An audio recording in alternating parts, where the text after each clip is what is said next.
यानी class chapter number दे रखा है NCERT क्लास 10 सब्जेक्ट मैथ का है और चैप्टर नंबर 5.2 दे रखा है।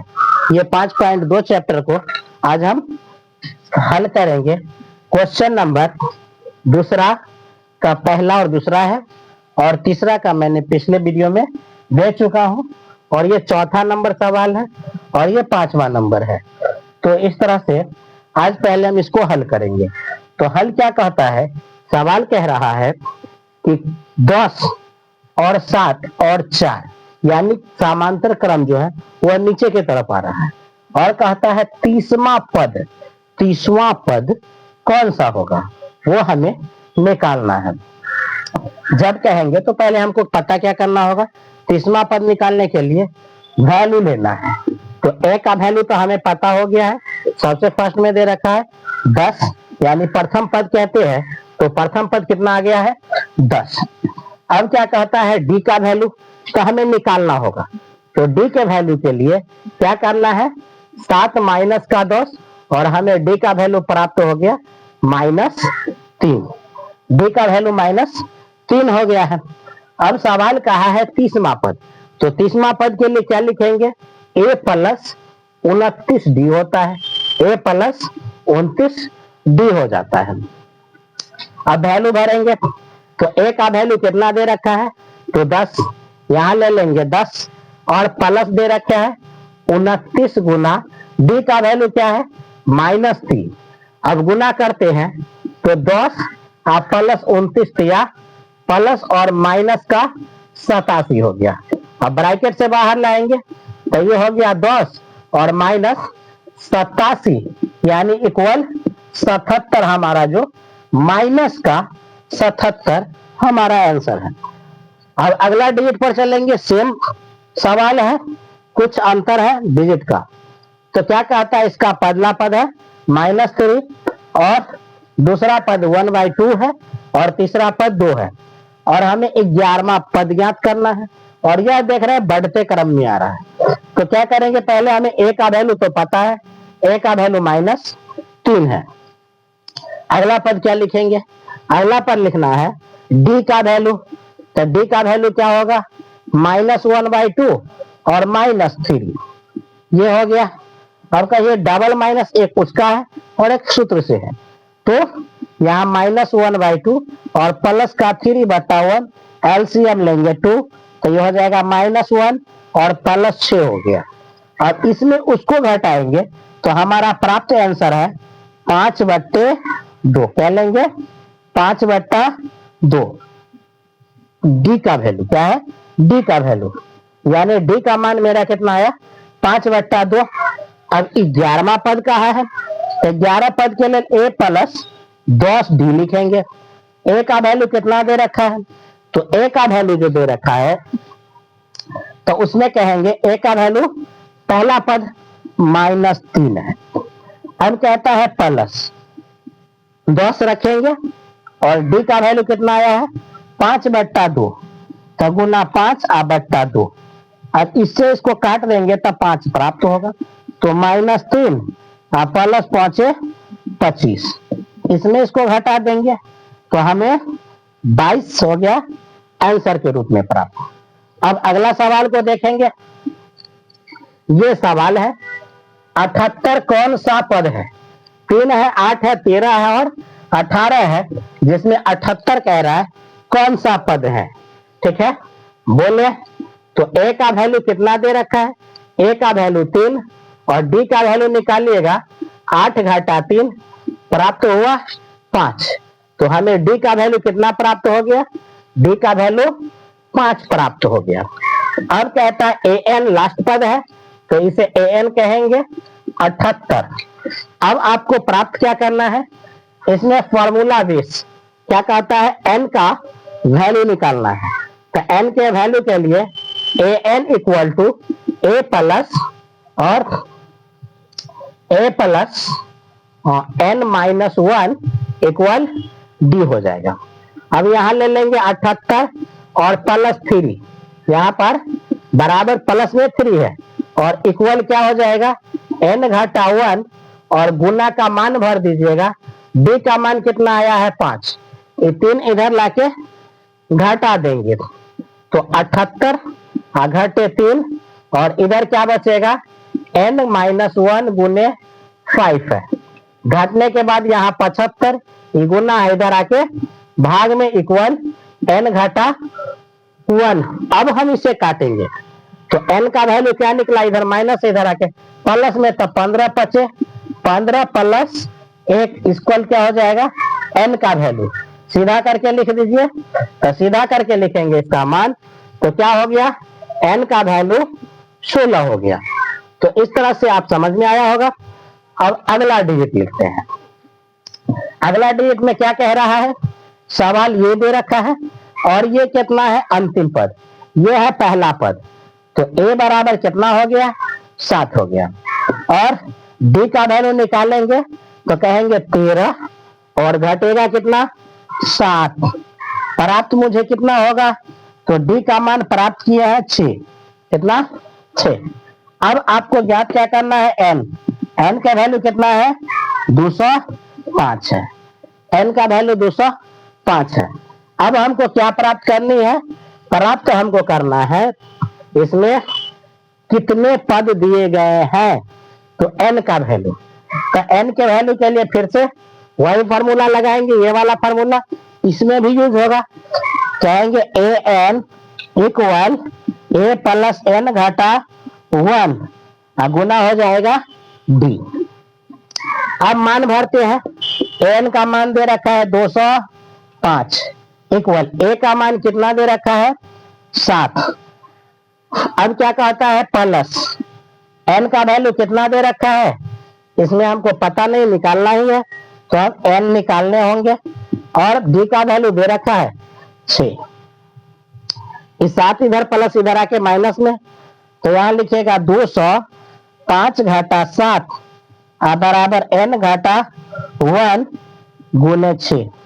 अब इस अंक को ऊपर ले आते हैं, यहाँ पे चलते हैं, एक सवाल है तो यहाँ ले लेते हैं, इसको क्या कहेंगे n की वैल्यू, तो 205 इसको घटाइएगा तो क्या बचेगा 198 और एक उधर गुना है उधर जाके भाग में, तो भागा कितना हो गया 6 और इक्वल क्या बच गया है n-1, इसको काट देंगे तो कितना आएगा 6 18 6 18, इधर बराबर के इस तरफ कितना है n प्लस लाके 1 कर दीजिए, यानी n की वैल्यू कितना हो जाएगा 34। तो इस तरह से आई होप ये 4 सवाल आपको समझ में आया होगा, बिल्कुल इजी है और इसे प्रैक्टिस करते रहिए। आगे बने दूसरा को और 5 का दूसरा नंबर सवाल, इसको हल करेंगे और देखते हैं क्या कि एपी का यह 5.2 का सवाल नंबर 5 का दूसरा है। इसमें क्या कहा है कि यहाँ हमको -47 है और n की वैल्यू ज्ञात करना है। तो a का वैल्यू हम क्या रखेंगे, a का वैल्यू आपको रखना है, तो यहाँ a का वैल्यू 18 दे रखा है और b का वैल्यू निकालना होगा। तो निकालिएगा कैसे, कहिएगा 18 यानी 15.1/2 और माइनस का या पूर्णांक तोड़ लीजिए, पहले पूर्णांक तोड़िएगा तो दोनों को गुना कर दीजिए, 15 दूना 30 और ऊपर वाला को जोड़ देंगे तो 31/2 हो गया और माइनस का 18 कीजिएगा, बट्टा 1 कीजिए और दोनों का एलसीएम लीजिए तो 2 आया, अभी -31 और इधर माइनस का 36 आया। अब घटाइएगा डी का वैल्यू, तो डी का वैल्यू आपको प्राप्त होगा -5/2। अब क्या कहता है, n के वैल्यू निकालने के लिए पहले फॉर्मूला यूज करना होगा, तो an equal to a plus n और घटेगा 1 और प्राप्त संख्या क्या लिखिएगा, प्राप्त संख्या है d लिखिएगा। तो अब वैल्यू इस पर भरिएगा, तो यहाँ माइनस का 47 दे दीजिए और a का वैल्यू कितना दे रखा है, तो a का वैल्यू कहिएगा 18 है और प्लस यहाँ लीजिएगा n माइनस का 1 और गुना का है 0 यानी 8 कह लेंगे, इसका वैल्यू -5/2 है, -5/2 अब क्या कहता है, इसका वैल्यू लेंगे, इधर प्लस है, इस तरफ ले जाऊं तो माइनस में बदल जाएगा, तो -43 और -18 हो जाएगा। अब दोनों पद को हमको क्या करना है, यहाँ जोड़ देना है n घटा 1 और वैल्यू इसका 5/2 रहेंगे। ठीक है, अब दोनों को जोड़िएगा तो कितना हो जाएगा, माइनस का 65, ये गुना है, याद रहे इस तरफ ये क्या है, गुना, लेकिन इस तरफ जैसे जाएगा तो ये प्लस में बदल जाएगा, यानी भाग में बदल जाएगा। तो गुना वो 2 चला गया ऊपर और माइनस का 5 आया नीचे, माइनस से माइनस कैंसिल हो गया और 5 से इसको कैंसिल करेंगे तो 13 बार में होगा। अब 13 को 2 से गुना कर देंगे तो 13 दूना 26, प्राप्त इधर क्या बचेगा, n माइनस का 1, जो बचा था 1 इस तरफ आके क्या करेगा, अब +1 हो जाएगा और वैल्यू इधर कितना हो गया, n, तो n का वैल्यू हमें प्राप्त क्या हुआ, 27। क्या हो गया, 27। अब अगले सवाल पर हम चलेंगे। अब अगले सवाल में क्या कह रहा है, अगले सवाल में कह रहा है कि कुछ इस कदर डिजिट दिया है और इस डिजिट को हमें हल करने हैं। पहला डिजिट में क्या मानेंगे इसको, तो पहला डिजिट में मानिए a का वैल्यू कितना हो गया, 11 हो गया, a का वैल्यू 11 हो गया है। अब कहता है d का मान निकालिएगा, तो d का वैल्यू 11 घटेगा क्या, 8, प्राप्त संख्या क्या होगा, तो 11 में से 8 घटेगा तो 3 होगा प्राप्त संख्या, और d का वैल्यू, इसकी वैल्यू 3, प्राप्त संख्या कितना हो जाएगा, 3। अब क्या है, सॉरी उल्टा, इसको डिजिट घटाएंगे तो क्या कहेंगे, 8 माइनस 11 घटेगा -3। अब कहेंगे an का वैल्यू कितना है, तो माइनस का 150, -150 है। अब वैल्यू कहता है क्या, अब इसका वैल्यू भरेंगे, तो an के जगह पर मान भरिए formula an equal a plus n घटा 1 और गुना क्या होगा, d। चलिए मान भरते हैं, हल करके देखते हैं। इसका वैल्यू लीजिए, तो an माइनस 150 इक्वल a का वैल्यू 11 प्लस n मालूम नहीं और 1 का वैल्यू माइनस d का वैल्यू माइनस का 3 जो कि गुना में है, इधर लाएंगे तो -150 माइनस 11 और इक्वल n माइनस 1 और गुना माइनस का 3 है। ये दोनों ऐड हो जाएगा तो क्या हो जाएगा, -161 और बट्टा 3, उधर गुना है, इधर आके भाग में बदलेगा, दे देते हैं भाग, तो लाएंगे इधर तो -3, माइनस से माइनस कट गया, इधर n का वैल्यू 1 हो गया। अब n बराबर लिखिएगा 161/3 -1, वैल्यू क्या आया 1। अब ऐड कर दीजिए, क्या हो जाएगा, इधर था माइनस, इधर आके प्लस में बदलो, देखिए अब वैल्यू क्या भरना है, क्योंकि अब वैल्यू माइनस का 3, तो डिजिट क्या रह जाएगा आपका, यहाँ पर 3, और इस तरह से कहिएगा इसका हल संभव नहीं है। अगर छोड़ इतना ही तक निकालना है, इससे आगे अगर करिएगा तो कहना ठीक है, लेकिन हल संभव नहीं है क्योंकि माइनस ये कभी कटेगा नहीं। अब अगला पद कहता है, 7वां नंबर सवाल है, 31वां पद ज्ञात कीजिए जिसका 11वां पद 38 है और 16वां पद 73 है। चलिए हम इसको देखते हैं। हमें निकालना क्या है, 31वां पद। पहले देखेंगे 11वां पद कितना है, 38, तो 11वां पद के लिए लीजिएगा a प्लस 10d बराबर 38, a प्लस 10d बराबर कितना हो जाएगा, 38 हो जाएगा। और क्या कहता है, दूसरा कहता है समीकरण इसको 1 बना दीजिए। दूसरा समीकरण कहता है कि a प्लस 16वां पद का 15d और बराबर कितना हो जाएगा, a प्लस 10d और a प्लस 15d और बराबर है 73। समीकरण 2 हो गया।